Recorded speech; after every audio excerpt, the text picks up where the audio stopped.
Hey guys, welcome to today's video.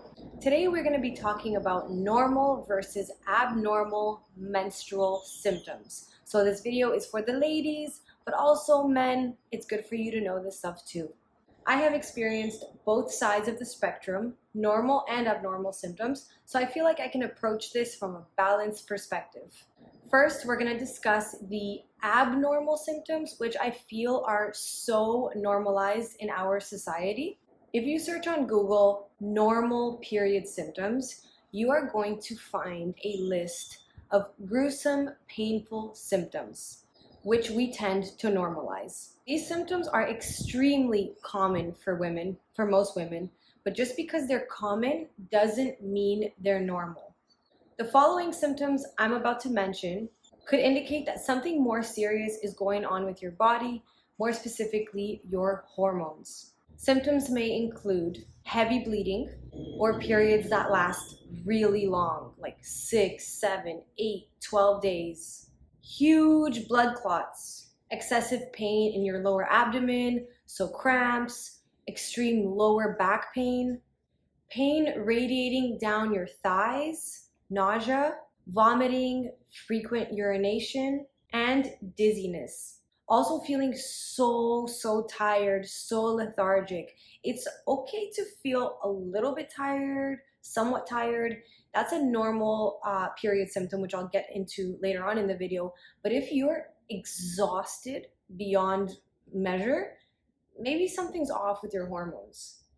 Some of my worst period symptoms included really bad cramps that would last hours on end. I've had friends and still have friends who have cramps for days, and the cramps are absolutely debilitating.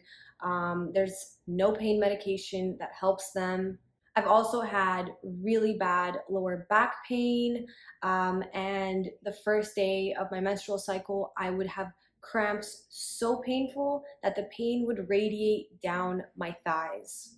When I'm not doing so well with my diet, and even before I discovered an animal-based diet, I would always get jawline pimples, neck pimples around the time of my period, acne, which is somewhat normal, but for me, I felt like it was a telltale sign that something was going on when I would just break out all over my neck. And the weirdest symptom that I've ever had, and it started this year, was extreme tender breasts. So my breast cup size also grew about 3 times before my period, and it was so uncomfortable. I couldn't put on a shirt properly without feeling pain, or rolling over in bed, moving at night, or just kind of like bumping into this area by accident would cause me excruciating pain. And that is not normal. It is not a normal menstrual symptom. So what causes these severe symptoms that we so often normalize? In my honest opinion, having gone through some pretty terrible symptoms, it all leads back to the food that we eat, and of course, environment also plays a huge role, but both of these things, food and environment, affect our hormones. Hormone imbalances can affect different aspects of your menstrual cycle, including the frequency and the duration of the period, the intensity of the menstrual cramps, and also the overall amount of flow. Hormonal imbalances can also affect your mood swings. How moody are you during that time of the month or before?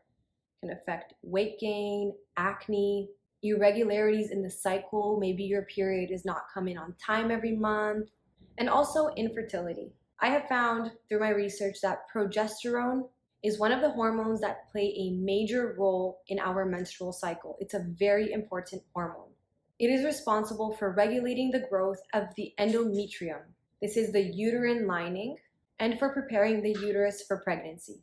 During the second half of the menstrual cycle, progesterone helps thicken the uterine lining to create an environment for the fertilized egg to implant. When menstruation begins, there is a decline in progesterone levels. This leads to the shedding of the uterine lining, leading to the menstrual flow. So when progesterone levels are low, periods may become irregular or even completely stop. Low progesterone levels can cause some pretty bad PMS symptoms. Low progesterone levels can even cause irregular bleeding, where you may experience bleeding during times that you're not on your period. It's usually a lighter type of bleeding than a normal period. But having too much progesterone can also be detrimental, so you gotta find that balance. High levels of progesterone can cause amenorrhea, hopefully I'm pronouncing that right, which is the absence of menstrual periods. And also, too much progesterone can cause headaches, joint pain, breast tenderness. I think that was my issue. I had a little too much progesterone going on. Acne, weight gain, and apparently, back again to low levels of progesterone, it can cause inflammation in the body. So that can contribute to some of the back pain or any pain, in your joints. So as you can see, I'm here to tell you that if you're experiencing uncomfortable periods, it's not normal and it doesn't have to be this way. It's a shame that our society normalizes this and we think that we have to live in pain. Of course, it's normal to have some symptoms, and I'm going to discuss the normal period symptoms right now. There are normal physical and emotional changes that happen in a woman's body during menstruation. Slight cramps, maybe a little headache, a little bloating. For me, for example, first day of my period, I'll have cramps for maybe maximum 3 hours. I'm not, crying in my bed. I'm okay. I just take the time to rest. You listen to your body. The body definitely needs more rest during this time of the month.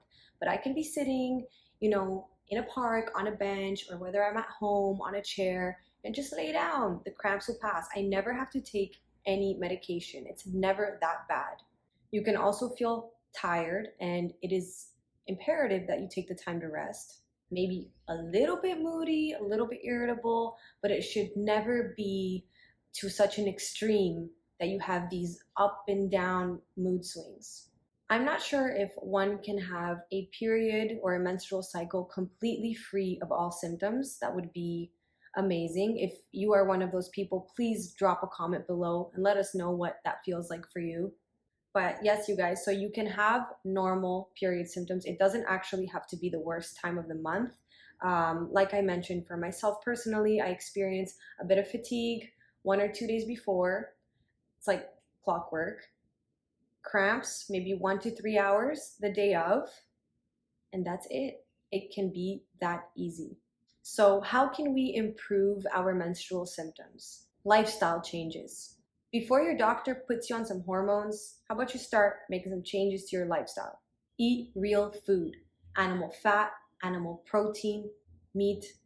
Eliminate processed sugar, eliminate processed food, eliminate the grains. You don't need them. They're not serving your period symptoms. Play around with a little veggie if you want to, but organic. And if you're still feeling the symptoms and you're not feeling good when you're on your period, eliminate the vegetables, stick to the meat. Focus on animal-based foods and see how your symptoms will improve. I cut out coffee for 3 weeks because I noticed my period symptoms were getting worse and worse. And my first cycle after I cut out coffee, my symptoms had disappeared. They had become normal symptoms. So change can happen fast, but it also may take a little bit of time if you've been eating, not the best foods for your body and your mind for a long time. So that's it, you guys. I hope you learned something new today. Abnormal symptoms of menstruation and normal.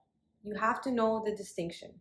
Please watch the other two on the screen if you have some time, and I wish you a wonderful week ahead.